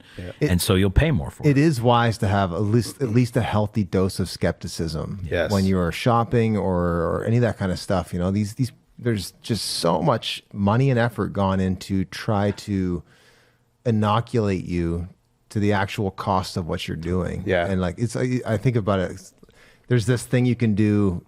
I've seen it done on YouTube where the people will go up to a river and there'll be a trout, like just kind of sitting in like an offshoot, just sort of doing this thing. And if you can get your hand under it and massage its belly, it'll almost freeze and you can just pick it up. Wow. And like, You're going to try it sometime? I've never successfully done it. They're hard to find. You got to find one in kind of a crazy. right place. But I've seen people actually just reach in real Yeah. slow and just do this, and then they pick it. They can just take it. Right out. Marketers So are like the just old- trying to that's the old marketers are frog in just the trying to kettle, rub right? your belly. That's what Costco's doing. That's what they're Yeah. just buttering you up enough to try to. What's hilarious Frog to in the me kettle. Yeah, that's right? exactly. Just slowly. is most people that would be listening to us today, most of the folks we interact with as pastors would consider themselves to one extent or another capitalists. Yeah. And they don't understand how capitalism works, right? Like it's like they're no. capitalizing on Yeah, you. like Costco is not socialist. They're not here to just make sure everyone has what they need. Yeah. Welcome, comrade. Welcome to the Pinko Comrade I have the membership at Costco. Comrade membership. Yeah, That's hilarious. You pay a flat fee every time you go in, and whatever they decide should go in your cart is what you get, and you walk out with it. Yeah. Actually, no. You go in and they take your stuff. Well, that's what I'm saying. Like you might give them $100 and get $20 worth of stuff, or you might get $150. Yeah, I love it.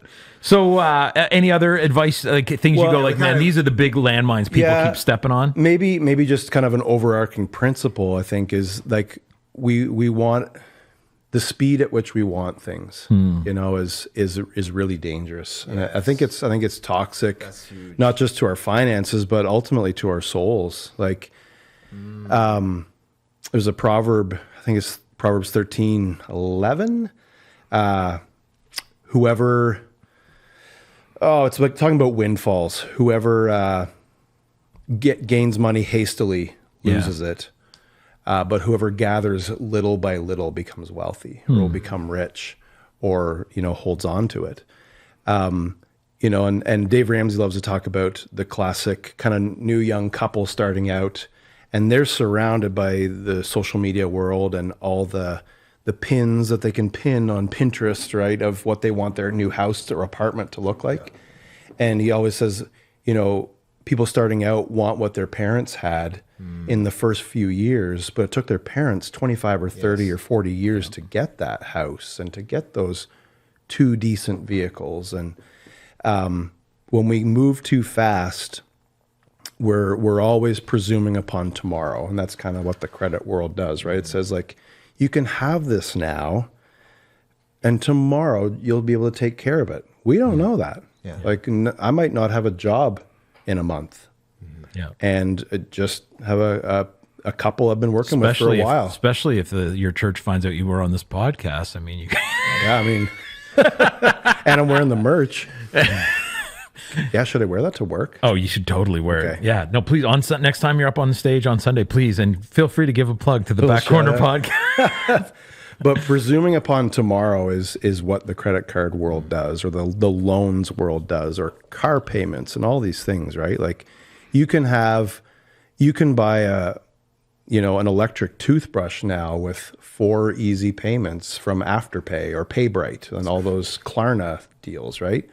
Just 4 easy payments. We used to have they're always easy. We used to have a car dealer, great guy in our congregation, Pat Campbell, who his famous line was, come see me, we'll see what we can work out, just 60 easy payments. and he just had that little twinkle in his eye, like he knew he was lying to you, and he knew that you knew, but it's a great joke. So yeah, couple other quick questions before we get to a mountainous top 4 that I've been anticipating for some time now. But I know another way that sometimes people end up in financial trouble that I don't want to say it's no fault of their own, but not because they were greedy or planned poorly necessarily, although sometimes maybe. But there's a lot of stuff you hear these days about people getting scammed in various ways. Is that something you see a lot of with your clients? And is there any kind of advice you have for people? It's like, I feel like there's some people who just have a BS filter and sniff that stuff out right from the get-go. Well, I'm holding money for a guy. He's from he's a Nigerian prince. It's in my account right now. I'm waiting for him to get here. Just a matter of time. But yeah, like what do you think what's some advice you have for people to avoid that? And again, I don't want to get into stereotypes, but it does seem there's some of that is a naivete thing, and some of it is just a generational thing. Like, it seems like, but I know we have folks who are part of the dozens who are of a generation that scammers do. Yeah, the golden dozens, the silver dozens that maybe are more likely to be targets for the platinum dozens. Yeah, there's a couple of ladies at my wife's church who are in their 80s who are part of the dozens. Oh, let's go! I love it. Fantastic. Yeah. The octogenarian dozens. All right, we got that. All right. Trying to remember what the question was. How do you how do you avoid getting scammed? What's some wisdom for people there around that stuff? Well, the old adage, if it sounds too good to be true, that's probably a good place to start. It probably is too good to be true. I think there's something about having. It's somewhere in the Bible. Proverbs talks about having a multitude of counselors in your life, wisdom around you. We've in the people that not only I've coached, because this isn't about me, but just people that I've worked with, people that another guy I do some coaching with and his company that we've worked with, people always come after the fact instead of before, right? Like they get excited. They're looking for extra income. We're going to see if we can solve this problem. And sometimes more money is good. Sometimes more money is not good. Like More if problems. more problems. That's in Proverbs too. I think that is a proverb. Prophet Biggie. So, slowing down, going to somebody and asking questions. There's just,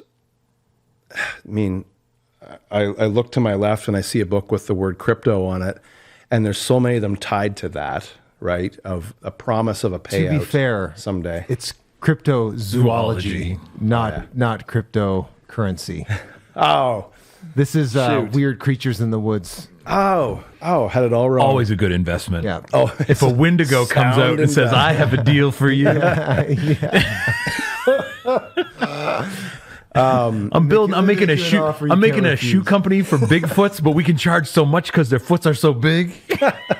I want it on the ground floor. I don't know where we were, but Bigfoot's blurry. Bigfoot is blurry. There's a large out of focus Sorry. monster. You were talking about crypto as a scam. yeah. and it's not always necessarily, but there's if you have to put money into your job, that's probably a good good indicator. sign that you might be entering into dangerous Yeah, is territory. this backwards? Yeah, we're going to pay you to work for us. Like we're app developers, and we need people to help us develop our app. So you're working on a project for us, and when you complete a project, we send you an e-transfer. And you look at that. I've asked people who've been scammed, well, what's the name of the company?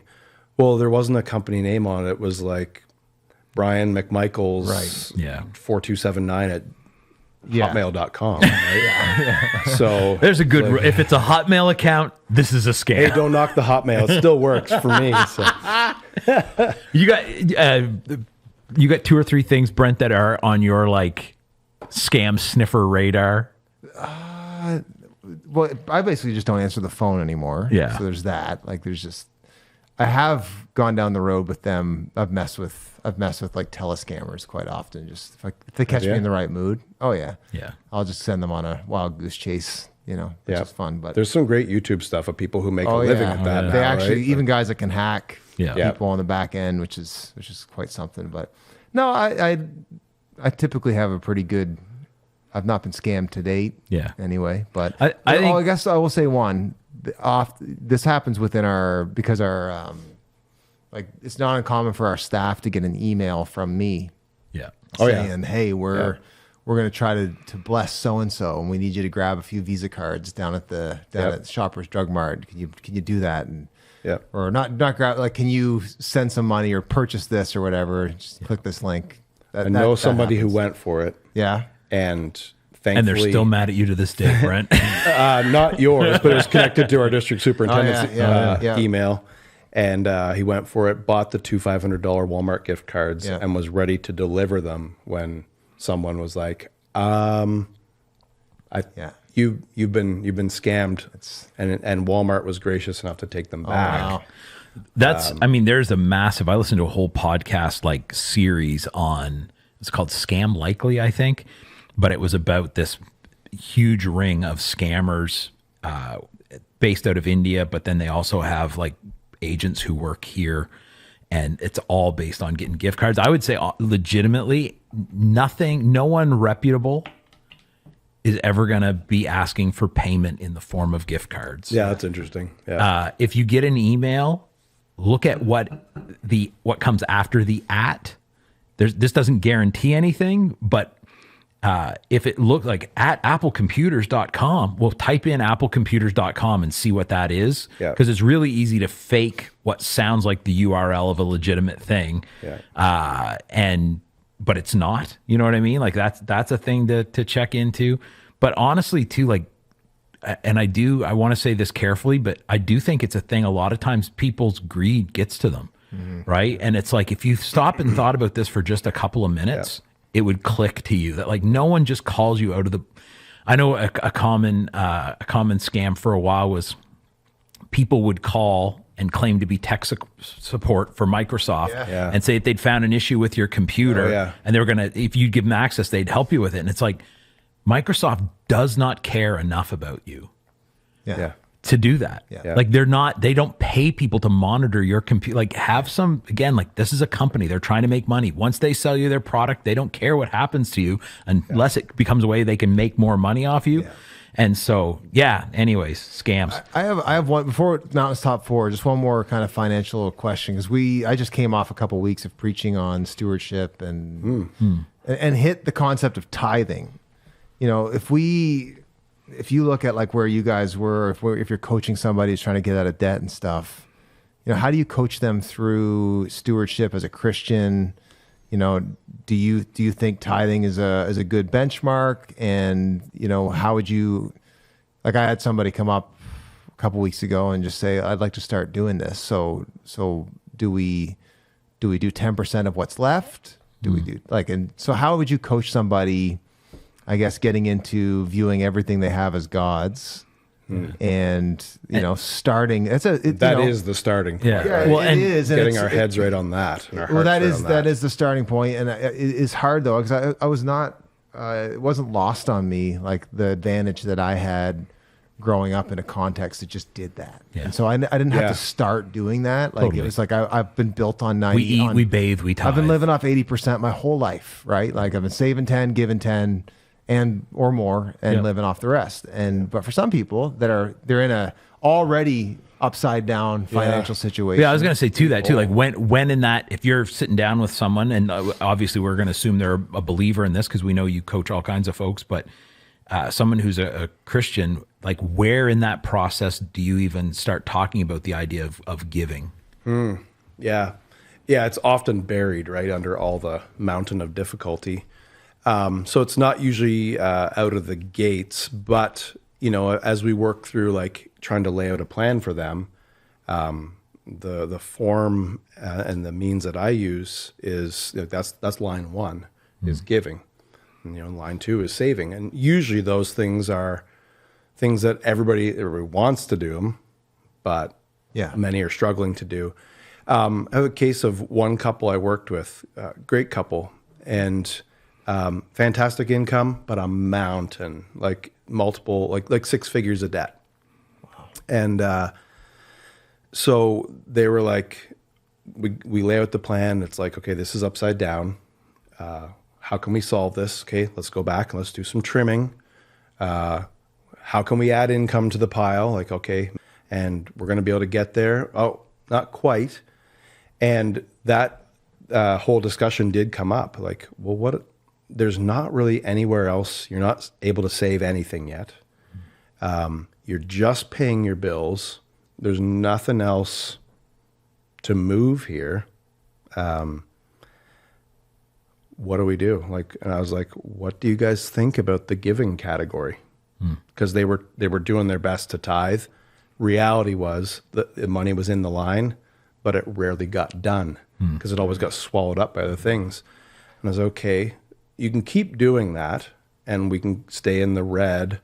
Or what if we get just like really work this plan and like prayerfully consider God as not just a tither, because we can make that the bar.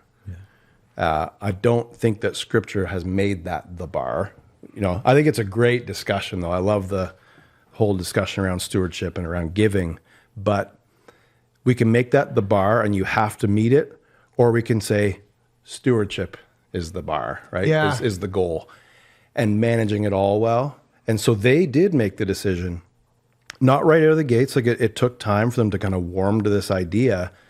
And within like a couple months, 2-3 months, they were back able to tithe again because they got a few little annoying debts cleaned up and some things caught up, bills they were behind on that were taking hundreds of dollars a month to service and get caught up on. All of a sudden they're back kind of on the level playing field. They were able to start tithing again, and now have paid off over 6 figures of debt and are free to give much more than the tithe. Mm-hmm. So we can take a legalistic approach and say like, this is the benchmark. I think of all the stuff that is said about money and possessions in Scripture, like a ton, 2,350 verses of Scripture about money and possessions, something like 2% of that is about tithing. Yep. But it's a great teaching, I think, and a great place to commit to. Like I believe in benchmark. it. It's a thing, and I think back to AJ's but not a point, finish line. No, it's not. But it is a good line to have in that. Like, okay, when are we even getting into the conversation? Because back to the earlier point about like not even recognizing our own greed. Yeah. Because I agree. Like, And it's first. That's the key, right? well, It's the it first. is, but also like how much. Like again, I tithe and I believe in the tithe, not necessarily because it's. It's not as clear in Scripture as like, turn the other cheek, or like there's some stuff that Jesus explicitly says. With this, Don't do murders. don't do murders and stuff. But the principle is all through the Scripture, and if you look at it from a New Testament lens, like actually those folks were going way, way, way beyond, Way beyond, 10%.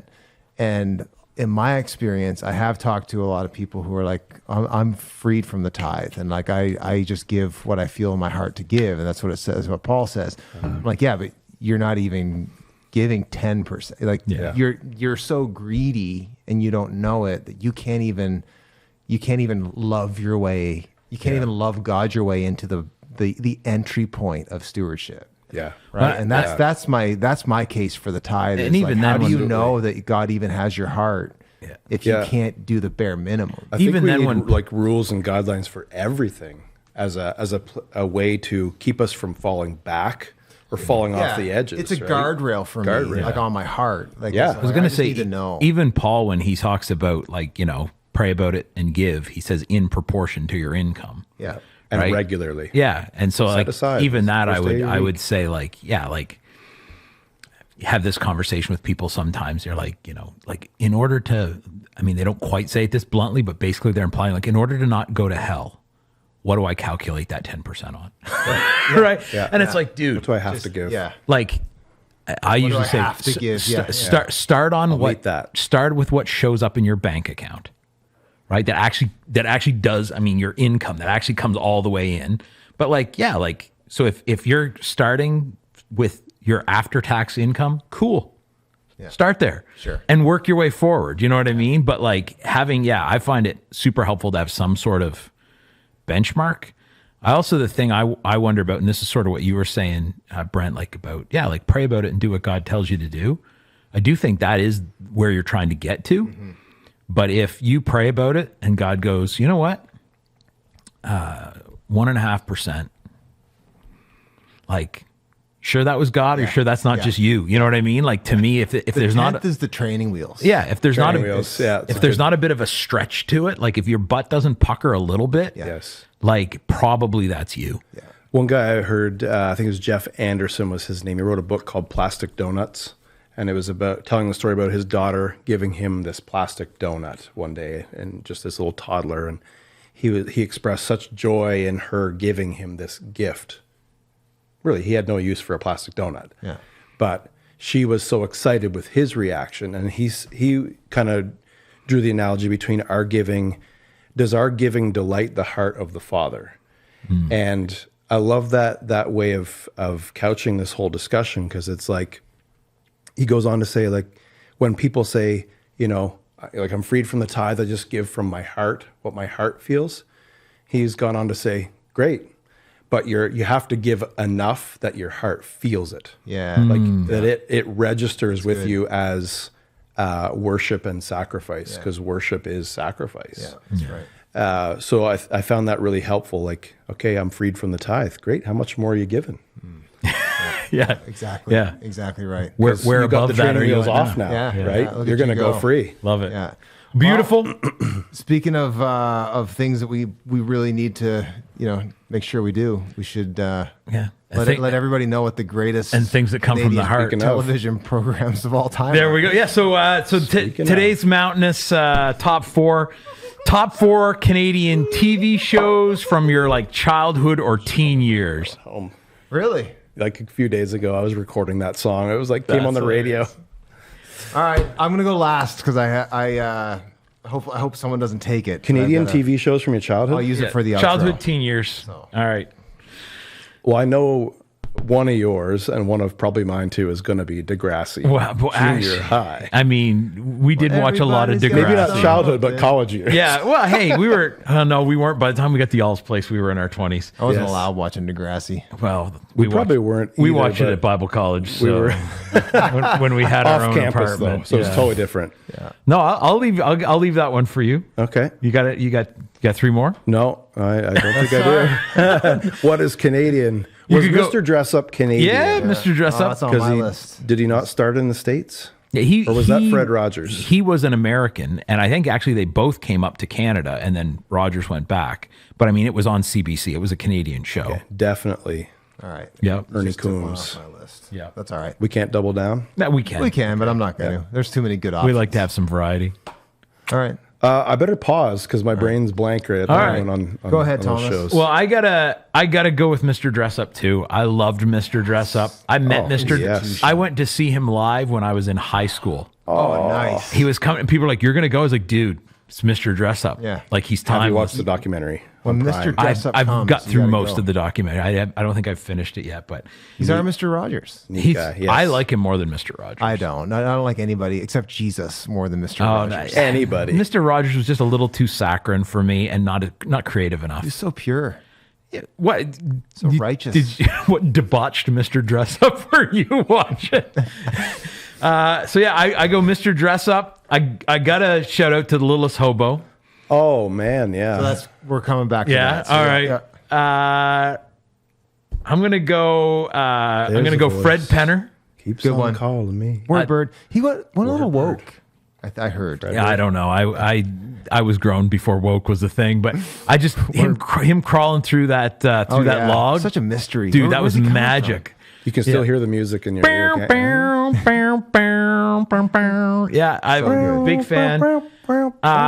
And then there's one other one I had here, but I think you're going to take it, Brent, so I'll leave it to you. And I'll say for my fourth one, I'm going with Street Sense. Good. Oh my. I mean, I like hey, that for you. It's gotta go. You know, we're talking. It's a money episode. I need more Street Sense. Absolutely. So I'll definitely throw one in here then that I know Brent won't take because it's not good, but it is hilarious. Oh, it's Jono-vision. Yeah, absolutely. Yeah, From Jono-vision. Truro, Nova Scotia. The pinnacle of Jono-vision was the Degrassi reunion 2-part special. I don't think I saw it. Oh, but- dude, I'm pretty sure I we only- watched it together at y'all's place. All right. Oh man. Honorable mention. Yeah. The Beachcombers.